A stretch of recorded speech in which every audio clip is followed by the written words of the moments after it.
আজকে আমি বানাবো মিষ্টি আলু দিয়ে পান্তুয়া রেসিপি। খুবই কম উপকরণ এবং খুব সহজেই তৈরি হয়ে যায়। তো চলো বানানো যাক। প্রথমে মিষ্টি আলুগুলোকে সেদ্ধ করে খোসা ছাড়িয়ে ভালোভাবে হাতে মেখে নেব। এবার দিয়ে দেব 1 কাপ মতো ময়দা, 1 কাপ গুঁড়ো দুধ আর 1 চামচের একটু বেশি ঘি দিয়ে দেব আর 1/2 চামচ বেকিং পাউডার দিয়ে ভালোভাবে মেখে নেব। এবার মাখা হয়ে গেছে। এবার আমি হাতে একটু তেল ব্রাশ করে মিষ্টির আকারে বানিয়ে নিচ্ছি। গোল গোল শেপ দিয়ে নেব।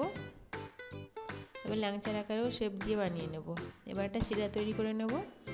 প্যানের মধ্যে জল চিনি দিয়ে দিয়েছি। ওর মধ্যে 3-4টে মতো এলাচ আর কয়েকটা কেশর দিয়ে দেব যাতে কালারটা ভালো আসে। এবার আমি কড়াইতে তেল গরম করে মিষ্টিগুলোকে ভেজে নেব। এবার মিষ্টিগুলো ভাজা হয়ে গেছে। এবার এই শিরার মধ্যে দিয়ে দিচ্ছি। এরপর ঢাকা দিয়ে 4-5 ঘন্টা রেখে দেব। ব্যাস, তাহলেই তৈরি হয়ে গেছে আমার পান্তুয়া রেসিপি।